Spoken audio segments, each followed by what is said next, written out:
pujian penyembahan umat-Mu. Berkenanlah atas ibadah ini Tuhan. Berkenanlah atas persembahan hidup kami ya Bapa. Berkenanlah. Mari Bapa, berbicaralah kepada kami semua anak-anak-Mu. Karena kami milik-Mu. Kami umat kepunyaan-Mu. Kami datang dengan haus dan lapar akan Engkau. Tuhan Yesus, berbicaralah. Teguhkanlah firman-Mu dengan kuasa-Mu dalam nama Yesus.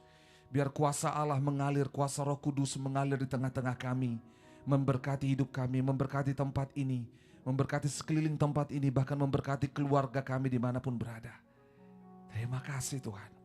Berfirmanlah, karena kami siap, kami merindukan Engkau. Datanglah kerajaan-Mu, jadi kehendak-Mu. Dalam nama Tuhan Yesus Kristus kami berdoa. Semua yang haus dan lapar akan firman Tuhan, mari sama-sama katakan, amin. Silakan duduk. Oke. Puji Tuhan. Shalom. Puji Tuhan. Ayo silakan duduk. Saudara menikmati pujian penyembahan hari ini, amin. Ya, coba lihat kiri kananmu, bilang, saya senang kau hadir hari ini.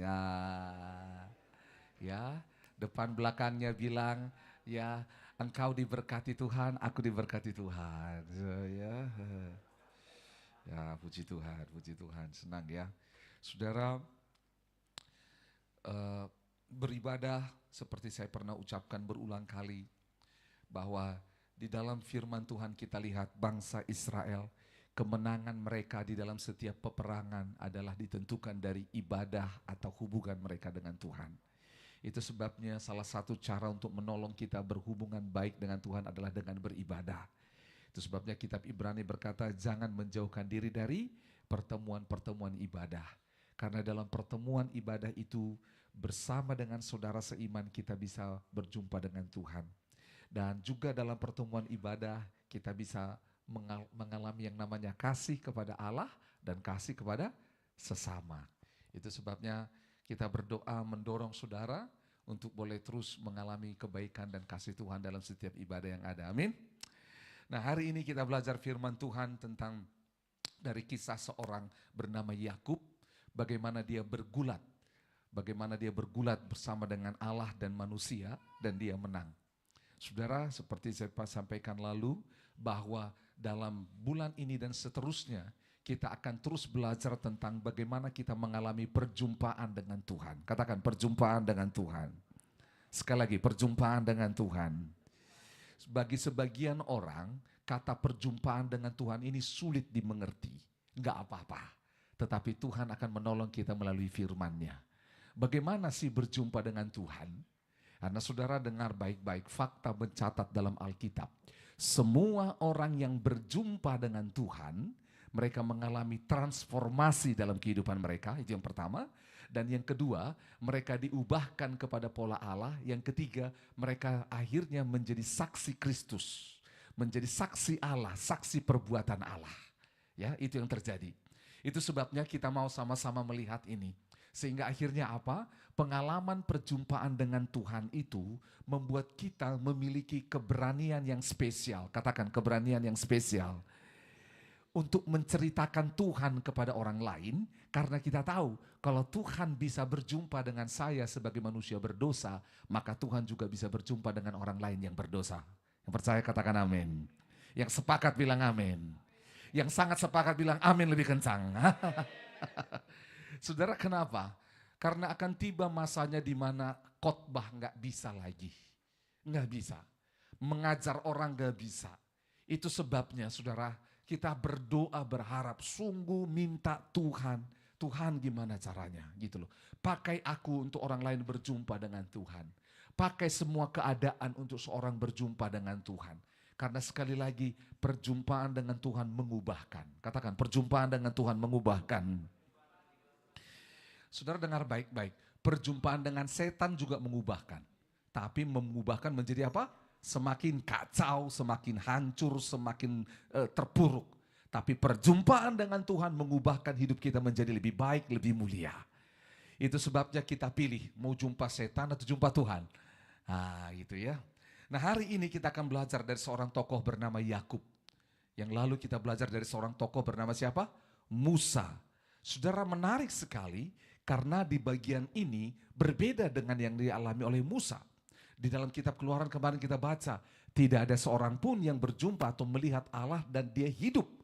Tetapi di sini Yakub berjumpa dengan Allah, bergulat dengan Allah, namun dia hidup. Loh, kok bisa? Nah, kita lihat misterinya. Saudara siap? Saudara siap? Bilang kiri kanan, ayo sama-sama kita siap. Saudara, kisah ini jauh sampai sekitar 6.000 tahun, saudara. Dari hari ini, kalau dihitung-hitung ya. Kita buka sama-sama. Di dalam Kejadian pasal 32. Oke. Saudara, Kejadian pasal 32, nanti kita akan baca mulai dari ayat yang ke-22. Oke. Kita baca sama-sama. Kejadian 32 ayat 22 sampai 32. Kalau sudah ketemu, boleh bangkit berdiri bersama-sama. Ayo, semangat ya baca Alkitab ya. Rentangkan tangan kaki dulu supaya bisa. Yuk kita baca ayat 22 bersama-sama sampai 32. 1, 2, 3. Pada malam itu Yakub bangun dan ia membawa kedua istrinya, kedua budaknya perempuan dan ke-11 anaknya, dan menyeberang di tempat penyeberangan sungai Yabok. Sesudah ia menyeberangkan mereka, ia menyeberangkan juga segala miliknya. Lalu tinggallah Yakub seorang diri dan seorang laki-laki bergulat dengan dia sampai fajar menyingsing. Ketika orang itu melihat bahwa ia tidak dapat mengalahkannya, ia memukul sendi pangkal paha Yakub sehingga sendi pangkal paha itu terpelecok ketika ia bergulat dengan orang itu. Lalu kata orang itu, biarkanlah aku pergi karena fajar telah menyingsing. Sahut Yakub, aku tidak akan membiarkan engkau pergi jika engkau tidak memberkati aku. Bertanyalah orang itu kepadanya, siapakah namamu? Sahutnya, Yakub. Lalu kata orang itu, namamu tidak akan disebutkan lagi Yakub, tetapi Israel, sebab engkau telah bergumul melawan Allah dan manusia, dan engkau menang. Bertanyalah Yakub, katakanlah juga namamu. Tetapi sahutnya, mengapa engkau menanyakan namaku? Lalu diberkatinyalah Yakub di situ. Yakub menamai tempat itu Peniel, sebab katanya, aku telah melihat Allah berhadapan muka, tetapi nyawaku tertolong. Lalu tampaklah kepadanya matahari terbit, ketika ia telah melewati Peniel, dan Yakub pincang karena pangkal pahanya. Itulah sebabnya sampai sekarang orang Israel tidak memakan daging yang menutupi sendi pangkal paha, karena dia telah memukul sendi pangkal paha Yakub pada otot pangkal pahanya. Silakan duduk. Oke ya.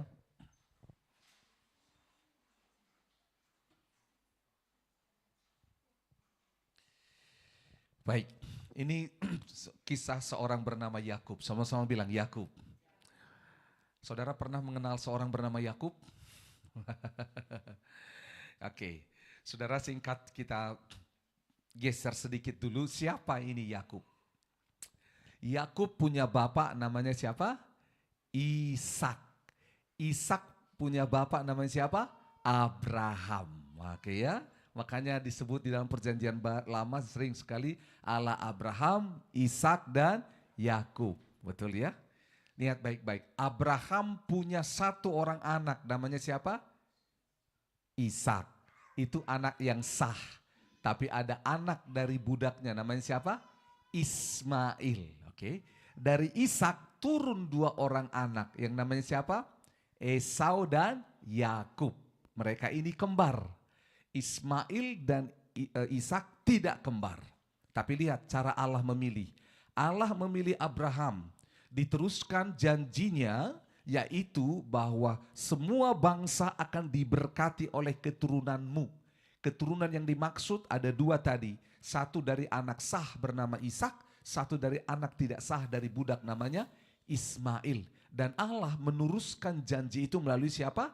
Keturunan dari Abraham, yaitu Ishak. Dari Ishak Allah memberikan anak kepada Ishak, yaitu dua. Yaitu siapa? Esau dan Yakub.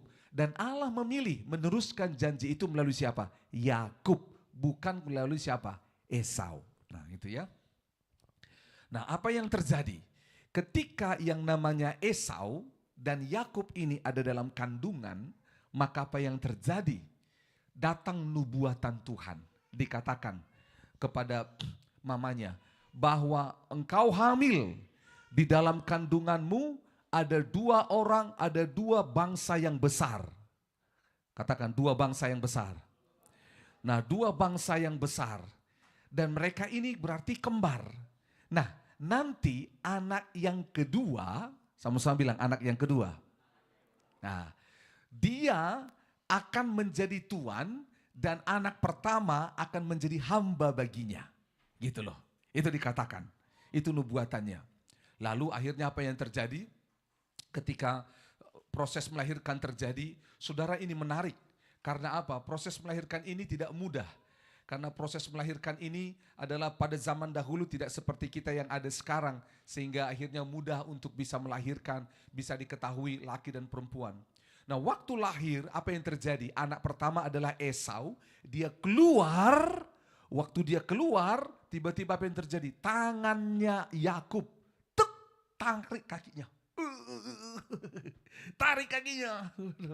Gitu loh, tarik kakinya. Tapi apa yang terjadi? Esau duluan dikeluarkan, dialah anak yang pertama. Lalu Yakub dikeluarkan jadi anak yang kedua. Beda berapa menit je. Kayak Upin Ipin, ya kembar ya. Saudara tahu apa yang terjadi? Sudah tumbuh besar. Bedanya apa? Esau ini perkasa. Biasa yang namanya dia perkasa, dia pergi keluar berburu. Dan hasil buruannya menyenangkan orang tuanya. Yang namanya Yakub anak rumahan dan dia itu suka bertani. Sangat berbeda, sangat berbeda. Saudara, tinggal kini apa yang terjadi kita tahu. Satu kali ketika ayahnya Ishak mau memberikan yang namanya berkat bagi anak-anaknya, maka apa yang terjadi? Ishak ini bisa lihat sepanjang umur dia melihat berkat Allahnya Abraham turun kepada bapaknya, turun kepada dia. Dan dia cerita kepada anaknya Yakub dan Esau, siapa Allah nenek moyang kita. Waktu cerita-cerita itu Yakub dan Ishak mendengar bagaimana Allah yang besar yang telah memberikan janji pada mereka. Oleh keturunanmu, oleh keturunan dari ayah kita, dari ayah saya berarti kakekmu, kepada saya dan kepada kalian. Apa yang terjadi mereka lihat? Secara adat, katakan adat istiadat, Esau ini anak pertama, dialah yang akan menjadi apa? Yang akan menjadi pewaris. Dia akan menjadi pewaris. Saudara, apa yang terjadi? Ribka, mamanya Yakub dengar, dia akan jadi pewaris. Tetapi dia sudah dengar sebagai orang yang melahirkan dua anak ini, dia sudah tahu, betul? Ada nubuatan bahwa yang tertua akan menjadi hamba kepada yang lebih muda. Lalu akhirnya kita tahu sama-sama mereka membuat yang namanya sebuah drama, membuat sebuah hal yang bisa membuat Ishak itu, karena Ishak sudah tua, dia rabun, lalu Ribka dan Yakub ini mereka memotong yang namanya kurban, memotong yang namanya kambing, lalu dipakaikan kepada tangan dan kepada tubuhnya Yakub. Karena Yakub anak rumahan, tubuhnya mulus, sementara Esau itu anak luar, dagingnya merah, tubuhnya merah, dan dia perkasa berbulu. Sudah, lalu apa yang terjadi? Diberikanlah. Ketika Ishak duduk, datang masuk Yakub, dia bawa persembahan, dia bawa korban, dia masak, dan dia berikan kepada bapaknya. Dia bilang seperti ini, ini siapa? Yakub bilang apa? Aku adalah Esau, katanya. Dari suara seperti suara Yakub, tapi dilihat, dipegang, bulunya sepertinya Esau. Baru dicium itu yang namanya korbannya itu, persembahannya. Oh ya, akhirnya Ishak memberkati yang namanya Yakub. Sudah memberkati Yakub. Nah, jauh sebelum itu, yang namanya Esau pulang Tudung, dia pulang, dia lapar. Lapar. Siapa yang lapar di sini? Ya, dia lapar. Lalu dia lihat yang namanya Yakub sedang masak. Dia masak kacang merah. Kalau orang Manado, kacang merah dikasih kaki babi jadi apa? Brenebon. Wah, jadi tambah lapar kita. Masak. Esau cium. Enak sekali itu makanannya. Apa itu Yakub? Ini makanan yang paling enak. Oke. Bagi dulu tunggu dulu belum selesai masak. Bagi dulu. Nah, Yakub tahu bahwa Esau ini dia tidak menjaga yang namanya kesulungannya dengan baik. Lalu akhirnya Yakub bilang apa? Yakub faham bahwa janji Allah akan diteruskan kepada salah seorang di antara mereka. Tapi dia lihat kakaknya ini tidak menjaga hak kesulungannya dengan baik. Sehingga Yakub bilang begini, saya kasih ini bubur, tetapi kasih hak kesulunganmu. Esau bilang, kesulungan. Ya, emang kenapa hak kesulungan? Nah, Alkitab tidak mencatat itu, tetapi budaya mereka faham. Hak kesulungan itu diberikan secara urutan kelahiran kepada yang tertua. Terus ngomong lagi, berikan aku itu hak kesulunganmu, aku kasih kau yang namanya bubur ini. Lalu ini perkataan Esau yang membuat dia ketahuan tidak menghormati atau menghargai hak kesulungan. Ya udahlah, terus kau ngomong hak kesulungan, toh aku sebentar lagi mau mati kok. Ambil aja, terserah. Yang penting aku dapat bubur itu. Coba lihat. Sesuatu yang sangat berharga diganti dengan sesuatu yang tidak kurang berharga karena daging daripada Esau. Banyak orang seperti ini mengganti mengganti yang istimewa dengan semua sesuatu yang menyenangkan dagingnya. Mengganti janji Allah dengan sesuatu yang hanya enak bagi dagingnya. Saudara tahu apa yang terjadi? Akhirnya kejadian itu memberanikan yang namanya Yakub dan Ribka, mereka buat drama itu sehingga Ishak tertipu dan memberikan berkat sulung itu kepada Yakub. Dikatakan singkat cerita, tanah yang gemuk, yang subur akan menjadi milik Yakub, tanah yang kurus, yang kering akan menjadi milik Esau. Jujur saudara, waktu saya pertama kali dengar ini biasa saja. Tapi waktu saya tahun lalu pergi melihat tanah milik Yakub dan tanah milik Esau, saya kaget dengan firman Tuhan ini. Karena Esau punya anak itu Edomite. Semua tanah Edom itu saudara tandus. Semuanya. Benar. Pegunungan yang tandus. Semuanya. Tanahnya merah. Seperti Esau yang adalah merah. Tapi tanahnya Yakub yang nanti berubah menjadi namanya Israel, itu sangat subur dan diberkati. Esau, Bani Amon, kalau saudara kami pergi ke tanahnya itu, kotanya kepada Aman, waktu kami lihat, lalu kami nyebrang masuk ke Israel. Gersang ini panas, merah, gini mata. Karena gurun, padang, semuanya. Sampai saya tanya sama tour guide-nya, ada nggak sesuatu di dalam ini ya, mineral kah, logam kah, emas kah? Tidak ada. Saudara, itu hamparan yang begitu luas. Lalu di perbatasan kita mau masuk ke Israel, tanah yang diberikan kepada Yakub, langsung mata lihat yang hijau-hijau. Benar, langsung lihat yang hijau. Perbatasannya aman, Yordania aman, dan Israel itu ada sungai, dan kita lihat hijau. Langsung lihat tanaman yang hijau. Jadi lihat apa yang terjadi. Makanya Esau nangis, minta sama bapaknya, apakah nggak ada berkat lagi? Nggak ada, semua sudah untuk Yakub. Wah, dia menangis. Penyesalan datang kapan? Belakangan, saudara. Kalau penyesalan datang di depan itu namanya keberuntungan, bukan penyesalan. Nah, singkat cerita seperti itu, akhirnya Yakub mendapat hak kesulungan itu. Dan akhirnya ketika Esau datang, dia tidak terima berkat itu, dia bangkit berdiri. Yakub, tunggu pembalasanku. Aku akan bunuh engkau.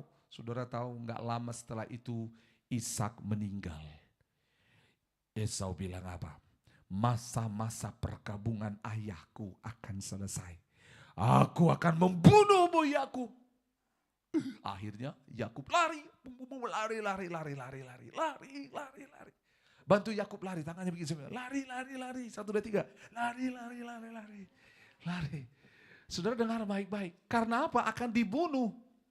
Ribka juga bilang, ayo, nih, ayo, aku kasih kau ini ya, aku isi ovomu, nih, aku isi semuanya, gopemu, pergi, lari. Saudara dengar baik-baik, lari. Dalam pelarian, katakan sama-sama, dalam pelarian. Dalam pelarian itu banyak hal terjadi. Disitulah yang namanya Yakub mulai berpikir, siapa aku ini? Apakah begini jadinya? Saudara dengar baik-baik, dia rasa dia sendiri, dia di padang belantara, dia dalam pelarian. Mamanya bilang, ini alamatnya, pergi ke rumah pamanmu, kepada tulangmu. Orang Batak itu namanya si Laban. Saudara, Laban saudara ya, kalau khotbah di orang Batak ini enak sekali. Karena si Laban itu ada marga orang Batak ya. Pamanmu Laban, si Laban pergi ke sana. Ini ya, di Pematang Siantar dia tinggal. Kurang lebih seperti itu misalnya. Misal, sama-sama bilang misal. Pergi. Saudara tahu apa yang terjadi? Menarik sekali. Waktu dalam perjalanan pergi ke sana, bagaimana yang namanya Yakub ini bertanya-tanya tentang dirinya. Tuhan, apakah begini jalan hidupku? Aku menjadi pelarian, sama-sama bilang menjadi pelarian. Saudara harus temukan apakah ada Esau-Esau yang mengejar hidupmu. Apa Esaumu? Siapa Esaumu yang mengejar hidupmu? Dalam pelariannya akhirnya dia lari ke Mesopotamia dan terus sampai akhirnya dia singgah di sebuah tempat namanya Betel. Sama-sama bilang Betel. Di Betel itu dia tidur dan dia bermimpi melihat sebuah tangga. Dan di tangga itu dia lihat malaikat Tuhan turun naik. Malaikat Tuhan turun naik. Disitulah pertama kali yang namanya Yakub melihat yang namanya Allah di sana. Dia melihat peristiwa supranatural. Bagaimana malaikat Allah turun naik. Dan dia berkata apa? Sungguh di tempat ini aku melihat Allah. Kalau kita mundur sedikit di dalam Kejadian pasal 28. Lihat sama-sama ya. Kejadian pasal 28 di ayat yang ke-13. Ya. Mulai dari 12. Kejadian 28 ayat yang ke-12 sampai ayat yang ke-13. Ini di Betel. Maka bermimpilah ia, di bumi ada didirikan sebuah tangga yang ujungnya sampai ke langit. Dan tampaklah malaikat-malaikat Allah turun naik di tangga itu. 13. Berfirmanlah Tuhan di sampingnya dan berfirman.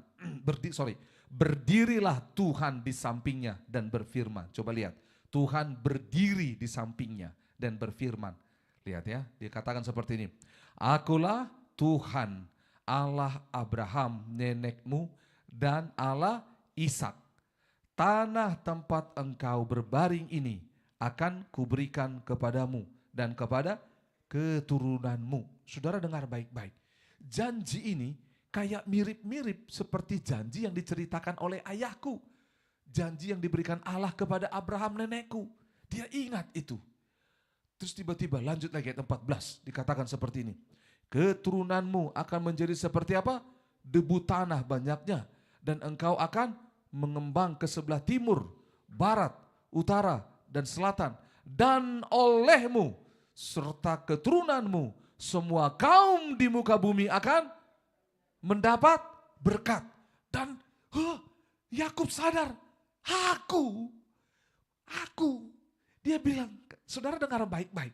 Waktu dia dengar itu, sebelumnya dia dengar daripada ayahnya, janji itu akan turun kepada mereka. Dan Yakub berkata, bukan kepadaku, tapi kepada siapa? Esau. Karena apa? Dia anak sulung, aku bukan anak sulung. Tetapi Esau tidak mengalami perjumpaan dengan Tuhan. Allah mengkonfirmasi janji itu, dia datang berdiri di samping daripada Yakub. Di tengah-tengah pelariannya. Dia berdiri dan Tuhan katakan, Allah katakan itu janjinya kepada Yakub. Dan Yakub percaya. Sehingga akhirnya apa yang terjadi? Tuhan bilang seperti lanjut, sesungguhnya aku akan menyertai engkau, aku akan melindungi engkau kemanapun engkau pergi, dan aku akan membawa engkau kembali ke negeri ini, sebab aku tidak akan meninggalkan engkau, melainkan tetap melakukan apa yang kujanjikan kepadamu. Tuhan menyertai dia dalam pelarian. Waktu itu ayat 16, dia terbangun dari tidurnya, dia bilang apa? Sesungguhnya Tuhan ada di tempat ini dan aku tidak mengetahuinya. Jadi dia dalam apa? Mimpi. Sama-sama bilang, dalam mimpi. Sekali lagi, dalam mimpi. Tuhan datang berdiri di sebelah Yakub dalam mimpi. Sama-sama bilang, dalam mimpi. Nah, saudara supaya lihat prosedurnya, lihat ya. Dalam mimpi. Janji sudah dia dengar, lalu dia bermimpi, dia berjumpa dengan Allah.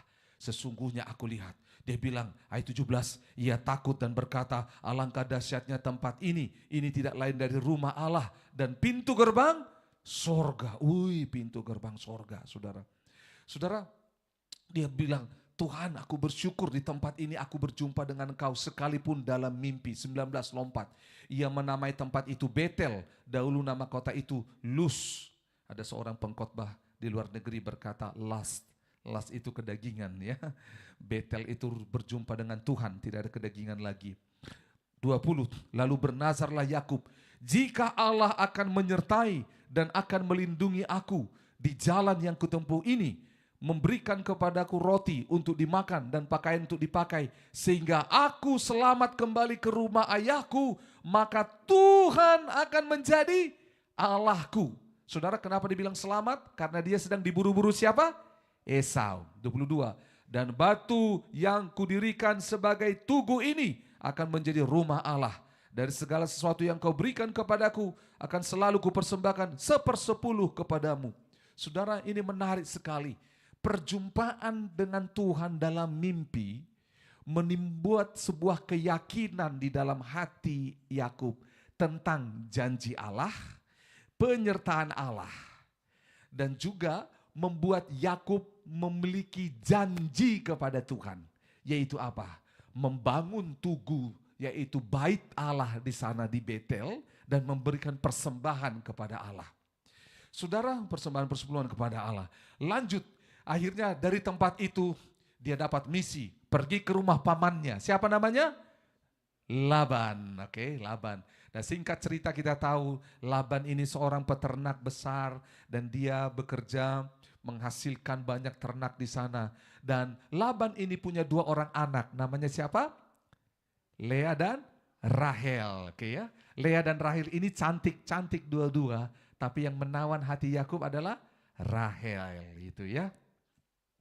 Nah, Laban bilang seperti ini, wah ini Yakub ini, ponakanku ini sangat rajin, semua yang dikerjakan dia berhasil.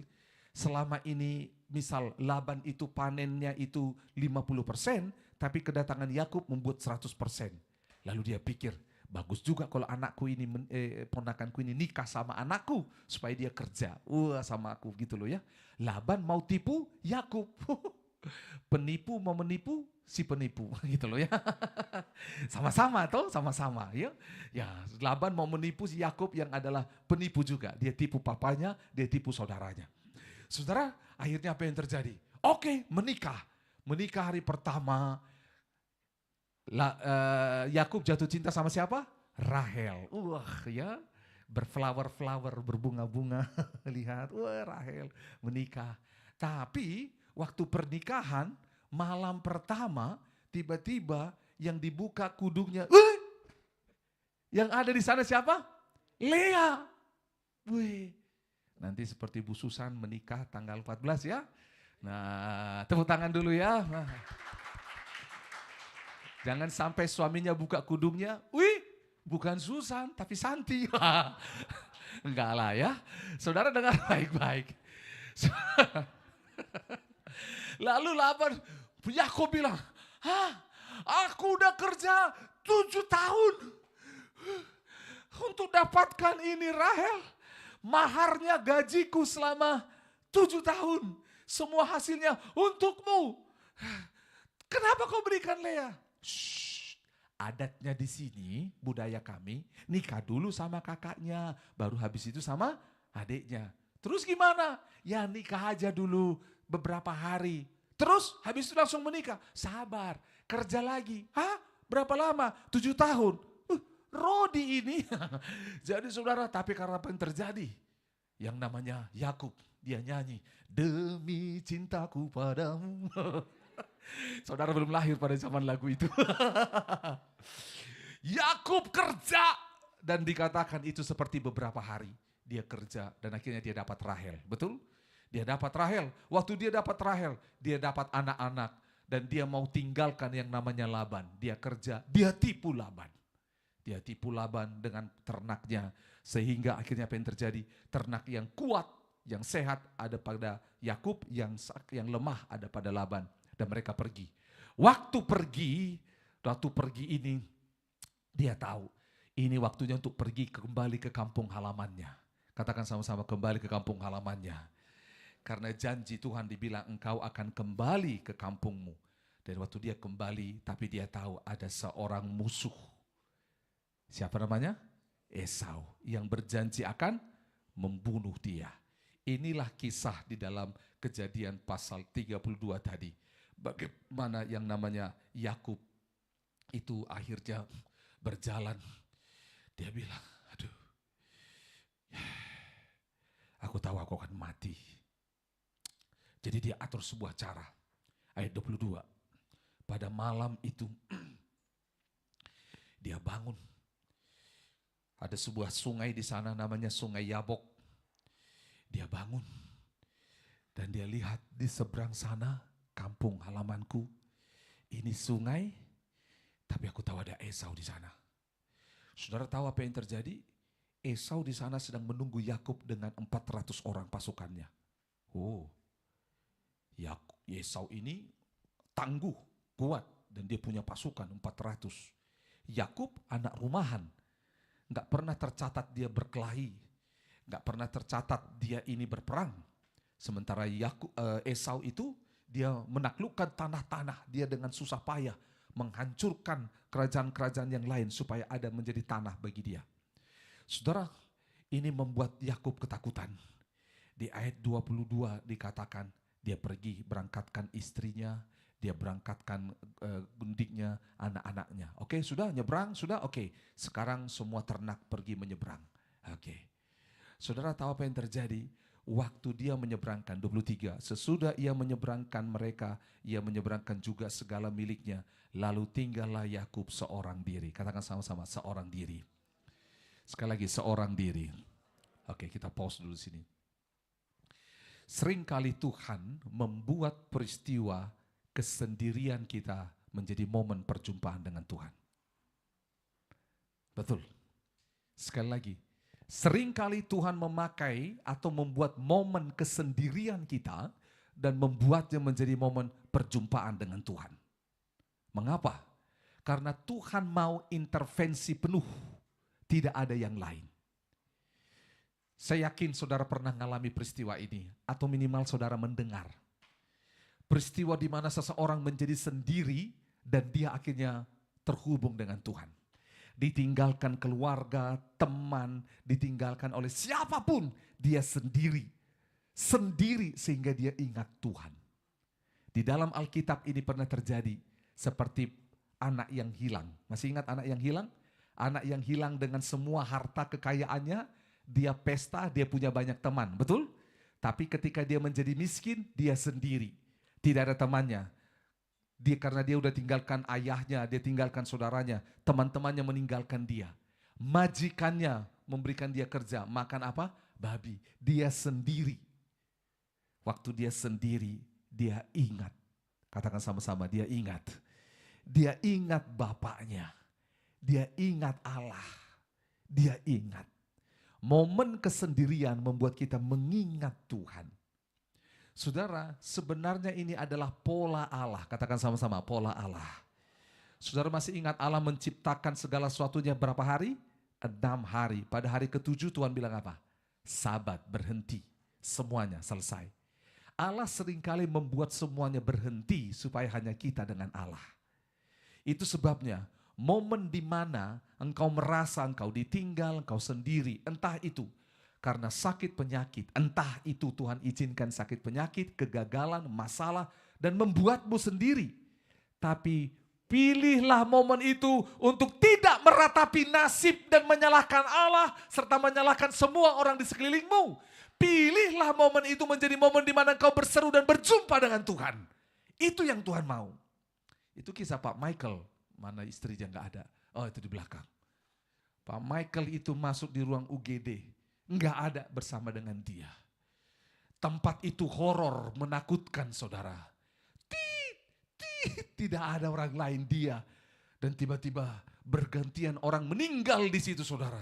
Saudara bayangkan tempat itu mengerikan. Gitu, sendiri, enggak bisa bergerak bikin apa-apa.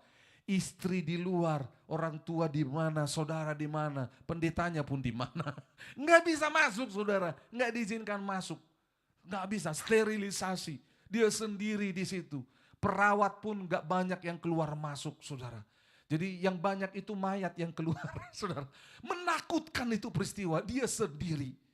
Tetapi di momen itu Tuhan datang kepada dia dan berbicara. Gitu loh. Saudara dengar baik-baik. Pilihlah kesendirianmu menjadi momen di mana kita bersekutu dengan Tuhan. Ada banyak orang tidak bisa punya waktu sendiri lagi. Jujur, seperti saya kadang gak bisa punya waktu sendiri. Kalau sudah sampai di Makassar, urus pelayanan misi lah, urus gereja lah, keluarga lah, jaringan lah, kampus. Banyak sekali diurus. Jadi kalau umpamanya saya keluar kota, kadang-kadang itu momen di mana saya sendiri, diem aja bersama dengan Tuhan. Begitu loh. Jadi pilih. Jadi dengar baik-baik. Katakan sama-sama, sendiri dengan Tuhan. Sekali lagi, sendiri dengan Tuhan. Nah lihat ayat 24, ketika dia sendiri dan seorang laki-laki bergulat dengan dia sampai fajar menyingsing. Katakan seorang laki-laki. Oke, lompat dulu ayatnya supaya saudara baca sama-sama ayat 30. Lompat dulu baru saya jelaskan. Kejadian 22:30. Yakub menamai tempat itu Peniel, sebab katanya, aku telah melihat Allah berhadapan muka, tetapi nyawaku tertolong. Oke, berhenti. Saudara dengar baik-baik. Kemarin kita belajar dari Musa bahwa tidak ada seorang pun yang melihat Allah dan tetap hidup. Tetapi ini dikatakan, aku melihat Allah berhadapan muka. Berhadapan muka. Musa tidak berhadapan muka dengan Allah. Musa hanya melihat apa? Punggungnya. Lalu Allah berkata, kalau ada yang melihat aku akan mati. Tapi kenapa? Nah saudara, peristiwa ini disebut namanya teofani. Sama-sama bilang teofani. Yaitu Allah mengambil sebuah rupa, sebuah wujud untuk bisa dilihat oleh manusia. Sebenarnya supaya gampang, inilah peristiwa yang dibuat orang yang diperingati masa Natal. Di mana Allah yang adalah firman mengambil rupa seorang manusia sehingga bisa berjumpa dengan manusia. Nah itu sebabnya siapa yang bergulat dengan Yakub, Musa mencatat ini, dia berhati-hati sekali. Karena apa? Pengalaman Musa berjumpa dengan Tuhan, aku gak bisa lihat wajahnya. Tapi kenapa Yakub bilang dia bisa melihat mukanya tetap hidup? Pada hal ini bagaimana dituliskan, Allah itu mengambil rupa seorang laki-laki. Katakan seorang laki-laki. Jadi seorang laki-laki, Allah mengambil rupa seorang laki-laki. Beberapa tafsiran yang lain berkata seorang malaikat. Dan dia akhirnya bergulat dengan yang namanya Yakub. Jadi bukan Allah 100% gitu loh. Tetapi Allah mengambil rupa seorang laki-laki. Jadi, maaf saya ganti perkataannya. Rupa Allah yang 100% itu, kemuliaan Allah yang 100% itu masuk atau ada di dalam seorang laki-laki. Sehingga dia secara tidak langsung yang namanya Yakub bergulat dengan Allah. Tetapi yang dia sentuh bukanlah Allah, tetapi apa? Seorang laki-laki. Ini menolong saudara dan saya untuk mengerti bagaimana Yesus yang adalah Tuhan dalam rupa manusia. Ini adalah Injil. Disinilah kita temukan Yesus di perjanjian lama. Bahwa Allah mengambil rupa seorang laki-laki sehingga bisa bersentuhan atau berhubungan dengan manusia. Itulah yang dilakukan Yesus. Paham ya sampai sejauh ini ya? Nah, jadi sekali lagi yang bergulat dengan yang namanya Yakub siapa? Bukan Allah tapi seorang laki-laki. Nah, siapa seorang laki-laki ini?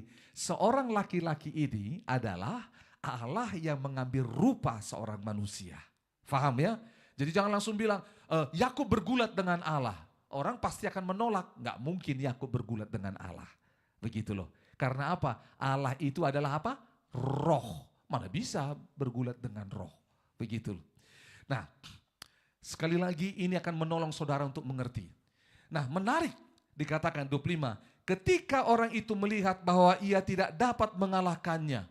Loh, masa sih kalau dia adalah Allah dalam rupa manusia, masa dia nggak bisa kalahkan Yakub? Betul nggak? Saudara akan pikir, iya ya, masa dia nggak bisa kalahkan Yakub? Loh, sama saudara. Masa Allah itu dalam rupa Yesus, masa Tuhan mati? Betul tidak? Saudara pernah pusing nggak ditanya orang? Allah itu sanggup penuh kuasa? Iya. Tapi kenapa dia mati? Lihat, dia mati dalam kemanusiaannya. Allah nggak pernah mati. Tuhan nggak pernah mati. Superman bisa mati. Lihat ya, Allah nggak pernah mati. Allah Tuhan nggak pernah mati. Yang mati di atas kayu salib itu adalah dalam kemanusiaannya. Betul ya? Nah sama, yang bergulat itu Allah, yang kalah itu bukan Allah tetapi apa? Kemanusiaannya. Oke. Saudara ini menarik. Menarik sekali. San boleh maju. Nah karena anak saya jadi mudah, mari maju. Saya tanya sama saudara, mari maju. Alkitab ini dicatat juga dalam bentuk puitis, dalam bentuk puisi, sehingga kita perlu mengerti dengan cara yang tidak lurus atau logika saja, tetapi dalam bentuk puisi. Saudara lihat, dalam bentuk puisi ilustrasi. Umpamakan, sama-sama bilang umpamakan. Sekali lagi umpamakan, saya adalah Allah itu yang dalam rupa manusia seorang laki-laki. San adalah siapa? Yakub. Oke, Yakub. Saya tanya saudara, saya dalam kuasa Allah, apakah menang atau kalah melawan Yakub? Pasti menang. Tapi Alkitab ini mencatat bahwa saya kalah dari siapa? Yakub. Ini adalah dari sisi kemanusiaannya. Dalam bentuk yang namanya pencatatan Alkitab yang merupakan ilustrasi, ketika Allah bergulat dengan Yakub, saudara dengar baik-baik, ini saudara dengar baik-baik, saudara dengar, bergulatnya itu enggak sebentar, tapi bergulatnya kapan? Sampai fajar menyingsing. Saudara pernah dengar, pernah nonton bukan film ya, tayangan itu apa? WWW itu ya, apa itu namanya? Ya, yang wow, betul ya, yang diangkat. Ternyata itu kan palsu saudara, betul ya, palsu. Pertandingan itu sudah, sebelum bertanding sudah jelas siapa yang menang. Ya, udah di setting gitu loh. Nah jadi, saudara waktu bergulat ini dari pagi, dari apa sampai pagi, katakan sama-sama sampai pagi. Oke, kalau dikatakan ayat 22 tadi, malam sampai pagi. Malam sampai pagi, oke lah kita bisa misal jam 10 sampai fajar menyingsing jam berapa? Kita buat jam 5, berarti berapa jam? 7 jam, sama-sama bilang 7 jam. Enggak ada ronde 1, ronde 2 saudara. Enggak ada, berhenti dulu. Ronde 1, enggak ada saudara. Enggak ada, langsung bergulat selama berapa jam? Misal 7 jam, sama-sama bilang misal 7 jam. Bergulat saudara. Saudara kebayang bagaimana orang bergulat 7 jam? Pernah enggak saudara mikir? Mungkin mereka capek. Minum dulu, minum. Udah selesai minum, main lagi gitu loh. Capek juga gulat gini, main catur dulu kita. Enggak tahu kita. Kita enggak tahu. Kita enggak tahu saudara. Tapi Alkitab mencatat sampai pagi, sampai fajar menyingsing. Saudara dengar baik-baik. Itu sebabnya membaca Alkitab harus dengan pengertian, dengan pewahyuan daripada Tuhan. Sewaktu Allah bergumul dengan Yakub, waktu bergulat dengan Yakub, saudara tahu apa yang terjadi? Ini sebuah hikmat daripada Allah. Itu adalah momen di mana Yakub sedang diambil, ditarik oleh yang namanya pribadi ini, yang adalah Allah ini. Dia terlepas, kau gak punya orang lain lagi.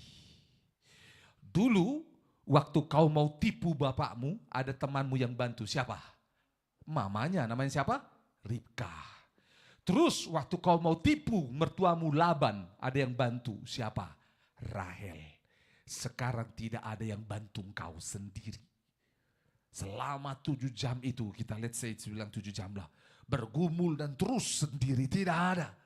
Membuat dia sendiri, hanya kau dan aku. Terus, yang namanya Allah ini, saudara dengar baik-baik. Kalau saya bergulat dengan San, kira-kira siapa yang menang? Dia mengakui papanya menang. Saudara, saya dengan San dan Kava sering bergulat dari kecil. Bergulat dengan mereka. Dengar baik-baik. Saya kasih tahu kepada saudara. Allah bergulat dengan Yakub. Seorang bapak bergulat dengan anaknya. Bukan untuk seorang bapak tunjukkan kekuatannya. Karena kekuatan seorang bapak pasti beda dengan kekuatan seorang anak. Kekuatan Allah pasti beda dengan kekuatan manusia, betul? Sebenarnya pergulatan ini untuk menunjukkan apa? Yang pertama, yaitu apa? Hubungan bersama-sama. Selama ini kau lari, selama ini kau bertemu aku hanya dalam mimpi, betul? Di mana tadi bertemu dengan mimpi, di mana? Di Betel. Hari ini kau bertemu dengan aku in person, eye to eye, skin to skin, hand to hand, head to head. Ketemu saudara. Itu selama ini hanya mimpi. Sekarang ketemu asli, perjumpaan. Yang kedua, pergulatan itu bukan untuk Allah tunjukkan kekuatannya kepada Yakub, tapi untuk expose kelemahan Yakub supaya tahu dia lemah. Gitu loh. Karena apa? Coba Allah datang dengan full armor saudara. Nggak usah bergulat. Nggak usah bergulat, betul? Langsung kalah itu Yakub. Tetapi ketika itu Allah memilih, dikatakan untuk kalah. Sama-sama bilang, memilih untuk kalah. Ini seakan-akan, boleh sekali lagi seakan-akan. Allah memilih untuk kalah supaya dia menang. Inilah Injil. Yesus, Allah yang adalah Yesus di atas kayu salib, seakan-akan lemah, memilih untuk kalah di salib supaya kita bisa apa? Bisa menang. Allah di dalam Yesus memilih untuk mati sehingga kita bisa hidup. Sama, Allah memilih untuk kalah supaya Yakub bisa menang dan menemukan kekuatannya. Lihat apa yang terjadi. Waktu itu dikatakan dipukul pangkal apa namanya? Pahanya. Saudara, saya sampai googling, kenapa harus pangkal paha? Lalu saya lihat jurnal kedokteran. Saudara tahu ini menarik. Dalam jurnal kedokteran, paha atau pangkal paha ini adalah tulang terkuat dalam tubuh manusia. Tulang terkuat dalam tubuh manusia. Artian apa? Allah sengaja mengambil bagian terkuat di dalam tubuh Yakub supaya dia bergantung kepada Allah, sang sumber kekuatan. Kadang-kadang Tuhan mengambil sesuatu yang paling berharga dari hidup kita. Itu pola Allah. Lihat bagaimana dia mau mengambil Ishak, betul? Dari Abraham. Dia mengambil yang paling berharga dari hidup kita supaya kita akhirnya bisa membuat Tuhan di atas segalanya. Jadi itu dia. Dia buat sehingga pincang. Coba pincang. Jalan pincang. Jalan pincang ke sini coba. Jalan pincang. Saudara dengar baik-baik. Kepincangan dia diisi oleh Tuhan. Inilah yang dikatakan oleh Paulus, betul? Aku bisa dipakai Tuhan bikin mujizat semuanya. Aku bisa mendoakan orang sakit sembuh, orang yang mati bisa bangkit. Bisa. Tetapi lihat, dia berdoa berapa kali? 3 kali. Ada duri dalam dagingnya yang adalah apa? Setan. Enggak keluar-keluar. Enggak keluar-keluar. Kenapa Tuhan izinkan itu? Supaya Paulus tetap bergantung kepada Tuhan. Itu sebabnya muncul di dalam keadaan itu dikatakan, justru dalam kelemahankulah kuasa Allah bekerja. Jadi kaki yang timpang ini menjadi tanda seumur hidup supaya berkata aku lemah, Tuhan kuat dan aku bergantung kepada Allah. Amin. Tepuk tangan buat Tuhan Yesus ya. Nah jadi lihat ayat yang ke-26. Lalu kata orang itu, biarkanlah aku pergi karena fajar telah menyingsing. Sahut Yakub, aku tidak akan membiarkan engkau pergi jika engkau tidak memberkati aku. Sama, saudara dengar baik-baik. Kalau Tuhan izinkan kau bergulat dengan sebuah masalah. Masalah kesehatan kah, rumah tangga kah, masalah pelayanan kah, masalah keuangan, masalah apapun, dengar baik-baik. Pakai hal ini, aku tidak akan membiarkan masalah ini selesai sebelum aku melihat berkat Tuhan di dalamnya. Seringkali kita nggak mengerti bahwa masalah juga bisa Tuhan pakai untuk menjadi berkat. Lihat apa yang terjadi, bagaimana yang namanya Ayub dan istrinya. Istrinya memandang masalah sebagai masalah, tapi Ayub memandang masalah sebagai jalan untuk berjumpa dengan Tuhan. Tinggal kita pilih, kau ngadapin masalah, masalah ini membuat kau down dan jauh dari Tuhan, atau masalah ini justru menjadi berkat bagimu untuk kau bisa menjadi dekat dengan Tuhan. Itu yang dikatakan di ayat 26. Yakub berkata, aku tidak akan membiarkan kau pergi sebelum kau memberkati aku. Dia bergulat, saudara. Saya pintar bergulat. Ayat 27, bertanyalah orang itu, siapakah namamu? Sahutnya Yakub. Saudara, kalau dia adalah Allah, menurut saudara kira-kira dia tahu nggak namanya Yakub? Tahu, tapi kenapa dia tanya, siapa namamu? Saudara, sama seperti tadi, dia memilih untuk kalah supaya Yakub bisa menang. Allah ini memilih bertanya, siapakah namamu? Bukan karena Tuhan tidak tahu. Seperti Adam waktu jatuh dalam dosa. Allah memanggil, Adam, di manakah engkau? Apakah Allah tidak tahu di mana Adam? Tahu. Tetapi ketika Allah bertanya kepada Yakub, siapakah namamu? Allah sedang membaharui identitas Yakub. Dia datang dan dia jujur. Namaku Yakub. Aku penipu. I'm a heel catcher. Aku orang yang menarik tumit kakakku. Aku orang yang penipu. Aku menipu ayahku. Aku menipu saudaraku. Aku menipu mertuaku. Aku tipu mereka semua. Aku mau mencari kekayaan. Aku haus dengan popularitas. Aku mau supaya aku yang dipakai bukan orang lain. Itu aku.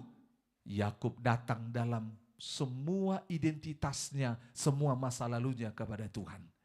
Dan kejujuran Yakub dalam pengakuannya membuat Tuhan atau menjadi jalan di mana Tuhan melakukan transformasi. Di ayat 28 dikatakan, lalu orang itu berkata, namamu tidak akan disebut lagi siapa?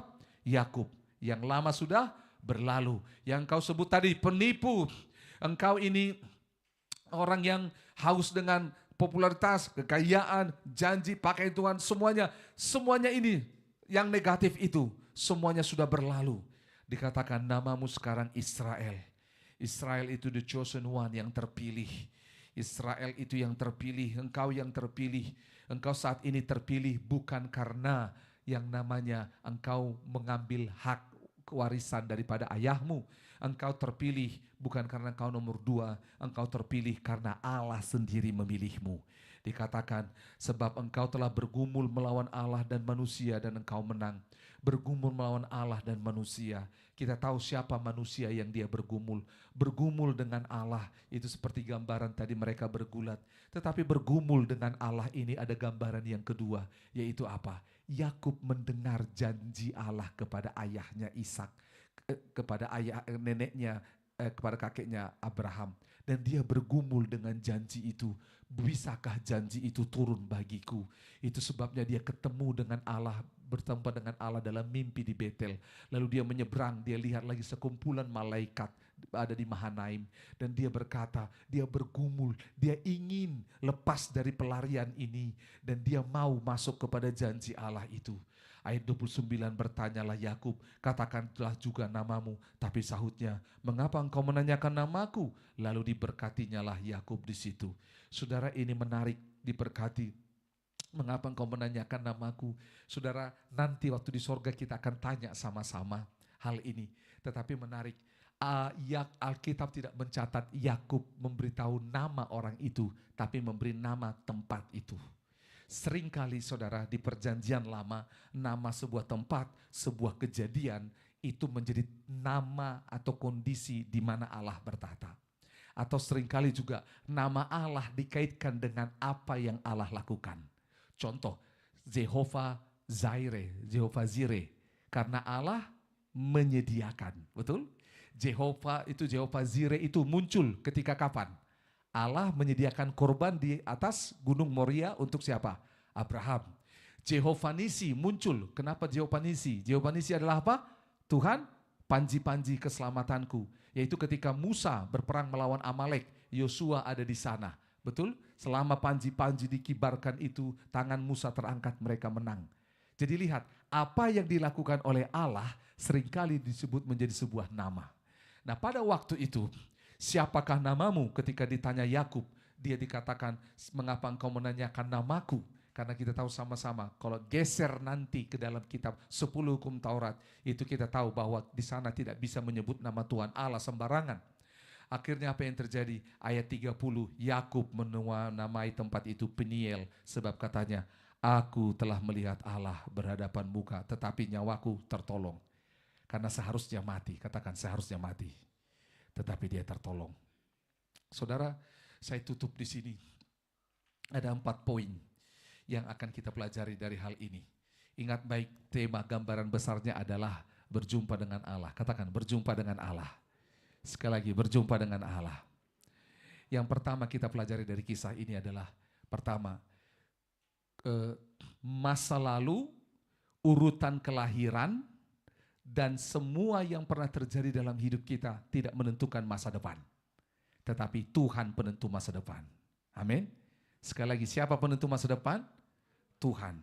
Jadi jangan berpikir, aku anak pertama, aku pasti bisa. Aku anak kedua, aku nggak akan bisa. Tidak. Tetapi Tuhan penentu masa depan. Oke? Itu yang pertama. Yang kedua, yang kita pelajari dari kitab Kejadian ini, perjumpaan dengan Allah ini. Bahwa apa? Dibutuhkan yang namanya kejujuran. Katakan sama-sama, kejujuran. Kejujuran itu Tuhan Maha tahu, tapi dia butuh kita untuk jujur dan terbuka. Jujurlah sama Tuhan. Jujur sama Tuhan. Karena apa? Allah sangat rindu untuk bisa mengubahkan, mentransformasi kehidupan kita. Tapi kalau kita nggak jujur, nggak terbuka sama Tuhan, bukan Allah tidak sanggup, tetapi Allah menghormatimu. Waktu jujur dengan Tuhan. Yang ketiga, sendiri dengan Tuhan. Katakan sama-sama, sendiri dengan Tuhan. Sekali lagi, sendiri dengan Tuhan. Biarkanlah, temukanlah, ciptakanlah waktu sendiri dengan Tuhan, sehingga ada waktu untuk bersekutu, berdoa, sendiri dengan Tuhan. Sendiri dengan Tuhan. Izinkan kalau umpamanya ada masalah, sakit penyakit dan hal lain yang membuatmu terpisah dari Tuhan, izinkan kesendirianmu berjumpa dengan Tuhan. Yang terakhir, saudara, yang terakhir, perjumpaan dengan Allah mengubah identitas hidup kita. Sama-sama bilang, mengubah identitas hidup. Dari nama Yakub menjadi Israel, bahkan bukan berhenti di situ. Saudara, ini ayat terakhir tadi saya lupa bacakan. Lihat apa yang terjadi. Kejadian pasal 33. Akhirnya Yakub berjumpa dengan Esau. Lihat, Yakub berjumpa dengan Esau. Kita baca sama-sama. Kejadian 33 ayat 8. Oke, mulai dari 7 deh. Mulai dari 7. Kejadian 33 ayat 7. Mendekat jugalah Lea beserta anak-anaknya dan mereka pun sujud. Kemudian mendekatlah Yusuf serta Rahel dan mereka juga sujud. Ya, terus semuanya sujud. Bahkan Esau dikatakan sujud 7 kali. Di ayat yang ketiga, dia sujud ke tanah sampai 7 kali untuk meminta pengampunan. Ayat 8, berkatalah Esau, apakah maksudmu dengan seluruh pasukan yang telah bertemu dengan aku tadi? Jawabnya, untuk mendapat kasih tuanku. Dia memanggil abangnya dengan tuan. Ya. Tetapi kata Esau, aku mempunyai banyak adikku, peganglah apa yang ada padamu. Lihat, Esau hatinya berbalik dan dia memanggil yang namanya Yakub adiknya. 10. Kita lihat sama-sama. Ayo kita baca yuk sama-sama 1, 2, 3. Tetapi kata Yakub, janganlah kiranya demikian. Jikalau aku telah mendapat kasih-Mu, terimalah persembahanku ini dari tanganku. Karena memang melihat mukamu adalah bagiku serasa melihat wajah Allah. Dan engkau pun berkenan menyambut aku. Loh, kok bisa dia bilang bahwa Yakub melihat Esau seperti melihat wajah Allah. Kan kalau kemarin Musa wajah Allah nempel pada dia, betul ya? Tapi ini, lihat apa yang terjadi. Ini yang dikatakan tadi, bahwa perjumpaan dengan Allah mengubah identitas, mengubah pola pikir, bahkan yang dia lihat.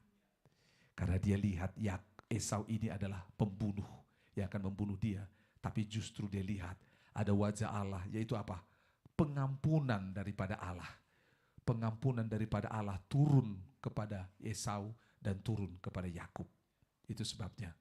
Nah, oleh sebab itu saya berharap lewat firman Tuhan ini semua kita ditolong. Ada 4 hal tadi ya. 4 hal ini. Kita berdoa bersama-sama. Supaya yang pertama apa tadi? Masa lalu, urutan kelahiran, semua peristiwa yang ada tidak menentukan masa depan. Siapa yang menentukan? Tuhan. Yang kedua, kesendirian dengan Tuhan. Apapun yang membuatmu sendiri, entah itu karena masalah, keterpurukan, pilihlah kesendirian itu membuat kita berjumpa dengan Tuhan. Dan sebaliknya juga, aturlah waktu untuk bisa sendiri bersekutu dengan Tuhan. Yang ketiga yaitu apa? Jujur dengan Tuhan, terbuka dengan Tuhan, kasih tahu sama Tuhan semuanya. Tuhan Maha Tahu, yes. Tapi jujurlah, karena yang diharapkan adalah bukan kekuatan kita, tapi apa? Kejujuran kita. Allah mau mengekspos diri kita, kejujuran keterbukaan kita kepada Allah. Sehingga kita sendiri bisa merasakan bagaimana kasih Allah itu dinyatakan. Yang terakhir, yang keempat yaitu apa? Perjumpaan dengan Allah ini akan membuat transformasi dalam hidup kita.